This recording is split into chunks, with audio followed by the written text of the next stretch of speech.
Todo empieza aquí, con el pueblo judío. Un pequeño pueblo que ha sido dominado a lo largo de muchos siglos por los imperios poderosos de la zona. Es un pueblo especial porque ha desarrollado la idea de ser el pueblo elegido por Yahvé, su Dios, y además esperan que un día Dios les envíe un Salvador, un Mesías, que les libere. Alrededor del año cero, la situación de este pueblo no es buena. Está dominado por el Imperio Romano y al mando de unos dirigentes totalmente despreocupados de su gente. Y justo en ese momento llega él, Jesús, un hombre de familia humilde que durante sus 3 últimos años de vida se dedica a predicar, a difundir un mensaje muy potente y novedoso para aquella cultura. Fíjate, a través de su mensaje insiste a la gente del pueblo llano a ser solidarios unos con otros, y a los ricos los critica de forma dura e hiriente. Era un hombre con mucho carisma, por lo que resultó muy convincente y reunió muchos seguidores. De hecho, empieza a pensarse que Jesús es Cristo, el enviado de Dios que tanto tiempo llevan esperando. Se hace tan popular que se convierte en una figura muy incómoda para las autoridades judías y acaban matándolo en la cruz. Pero con ello no consiguen su objetivo. Como sabes, Jesús tuvo 12 grandes discípulos, los 12 apóstoles. Estos se convierten en los grandes profetas de su mensaje, primero en Judea, pero luego, al ser también perseguidos, se dispersan a lo largo del imperio. Ahora, estos tienen sus seguidores, a los que llamarán cristianos, y así se van creando comunidades de cristianos. Estos van organizándose y colocan al frente de cada una de ellas un supervisor, el obispo. Y siguen las persecuciones. De hecho, durante diferentes épocas las autoridades del imperio persiguen e incluso condenan a muerte a los llamados cristianos. Surge así la figura de mártir. Todo cambia en el 313.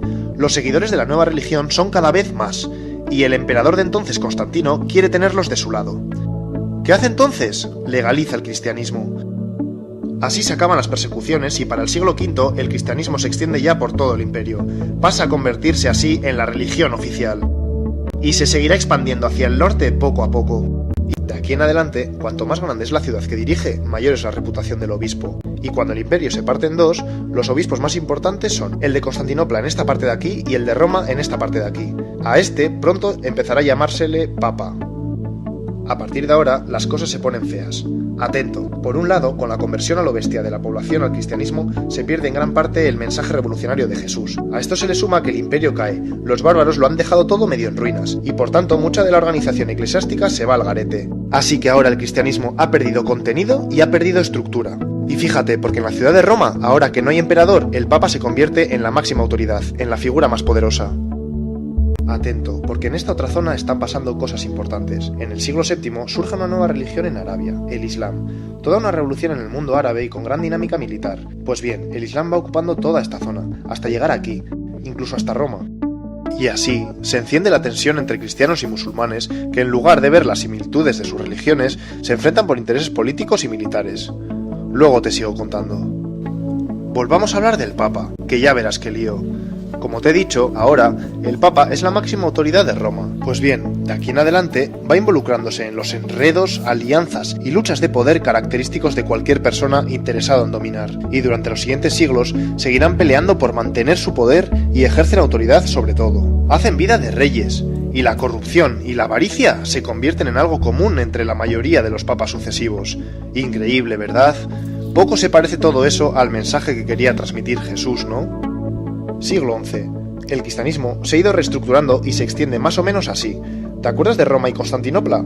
Pues entre tanta decadencia se genera entre ambos obispos grandes tensiones, y en 1054 se produce una ruptura, el gran cisma entre las dos iglesias. A partir de ahora se divide la iglesia romana aquí y la iglesia ortodoxa aquí. Pero paremos un momento, que no todo es degeneración en el cristianismo. Te hablo de los monjes benedictinos, que desde el siglo VI van extendiéndose por gran parte de Europa. Estos, siguiendo la esencia de la palabra de Jesús, se organizan en monasterios y ayudan a la gente de los pueblos próximos a reorganizarse y a mejorar la calidad de sus vidas, que por entonces era miserable. Esto es otra cosa, ¿no? Y ya verás, a lo largo de la historia van a existir dos mundos dentro del cristianismo. La iglesia de base, más humana y sensibilizada con las necesidades sociales del mundo, y la de la jerarquía, centrada mucho más en mantener su estatus. Volvemos a la tensión entre cristianismo e islam. Lo de ahora te suena seguro. Por un lado, en la península ibérica se produce la Reconquista, de 722 a 1492. Los ejércitos cristianos van ganándole terreno a los musulmanes hasta recuperar todo esto. Por otro lado, A principios del siglo XI empiezan las famosas cruzadas. Los papas, en lugar de buscar un acercamiento con Islam, entre este año y este año, arman ejércitos compuestos por soldados europeos, que en nombre de Dios y el cristianismo acuden a los santos lugares, a los sitios donde surgió todo, para liberarlos. Aunque te cuento una cosa, el objetivo de fondo era poder tener control sobre el Mediterráneo, que como sabes tiene un gran interés comercial. Bueno, pues a partir de estos 2 episodios se intensifica el conflicto Islam-cristianismo y se mantiene durante siglos. Paralelamente está ocurriendo otro episodio oscuro. En 1184 surge la Inquisición, que fue especialmente importante en toda esta zona. Te explico. A lo largo de más o menos 6 siglos, todo aquel que cuestiona la doctrina oficial cristiana se le considera hereje, y ser hereje es ser enemigo de la Iglesia, así que la Inquisición lo persigue, lo castiga, tortura e incluso mata. ¿Te acuerdas de los mártires de la época del Imperio Romano? Ya ves que para esta época se le ha dado la vuelta a la tortilla. Pero no todos son sombras en la Iglesia. Antes te he hablado de los monjes benedictinos y su labor de ayuda, pues para ahora han surgido nuevas órdenes religiosas. Cistercienses, los cartujos y cartujas, los franciscanos, las monjas clarisas y los dominicos y dominicas. Todos ellos tienen como misión atender a necesitados y ayudar a los pobres. Mejor así, ¿no? Atento ahora, porque sucede algo importante. En el siglo XVI aparece en escena Martín Lutero, un monje alemán que se queda escandalizado cuando va a Roma y se encuentra con todo el desastre que te he contado de la jerarquía eclesiástica, así que emprende lo que se conoce como la Reforma Protestante. Busca la reforma, el cambio radical de la estructura de la Iglesia.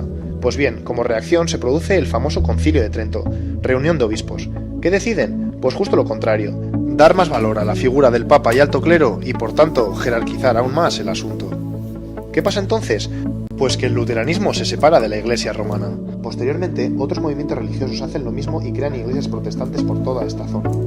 Y también en Inglaterra, donde el rey Enrique VIII quiere divorciarse de su mujer, pero como el Papa de entonces no le da permiso, se enfada y opta por romper con la Iglesia romana. Así se crea la Iglesia evangelista. Ya ves, la Iglesia romana se ha reducido geográficamente y comienza a autodenominarse católica. Pero espera, que entonces llega la época de la expansión de Europa por todo el mundo. En la medida que los países de Europa van conquistando territorios, llevan ahí su religión y a sus misioneros, y el cristianismo se expande por todos estos sitios, más o menos así. Paremos un poco que te cuento algo. San Ignacio de Loyola funda la Congregación de los Jesuitas, un grupo de religiosos más dinámicos y con mayor impulso de expandir su fe. Y lo hicieron por todo el mundo, pero de forma algo diferente. En lugar de dejar que los conquistadores dominaran a las poblaciones indígenas y les sometieran, ellos luchaban por reorganizarles. Ante todo aquí. A los conquistadores no les gusta esta jugada y consiguen que el Papa les condene y los suprima. No más jesuitas por estas tierras por una temporada. Damos un salto hasta el siglo XVIII, el de la Ilustración, que como sabes defiende el poder de la razón y lo científico frente a la fe y superstición. Hasta ahora la Iglesia ha sido la que ha dado la explicación de las grandes verdades. Pero ahora surge una marea de movimientos ideológicos, sociales y científicos revolucionarios y la Iglesia siente que son una amenaza de su dogma, por lo que adopta una actitud a la defensiva. Como reacción, se opone e incluso ataca a todo aquel que cuestiona el pensamiento religioso. Es necesario un nuevo concilio. Vaticano I en el siglo XIX. Reunión de obispos otra vez. Decisión, se afianzan aún más en la postura de que la religión es la fuente de las máximas verdades. Ya ves, la Iglesia no consigue ir a la par de los nuevos descubrimientos y de alguna forma queda automarginada.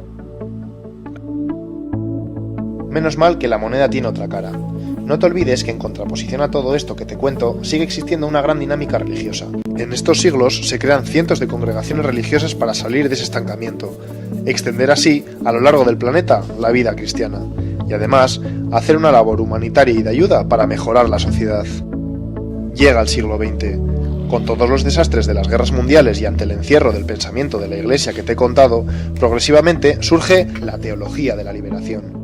Los seguidores de la teología de la liberación desean un cambio en la dinámica que ha adquirido la Iglesia, y así centrarse en los verdaderos problemas sociales del mundo para solucionarlos.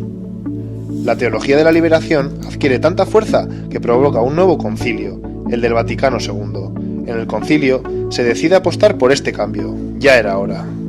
Sin embargo, en las décadas siguientes, ese espíritu del concilio no llega a cuajar tanto como se esperaba dentro de la jerarquía eclesiástica. Eso sí, en numerosas zonas del planeta sigue habiendo una dinámica de personas cristianas que continúan siendo fieles al mensaje de Jesús y que buscan la solidaridad entre gentes y pueblos. Hemos llegado a la actualidad.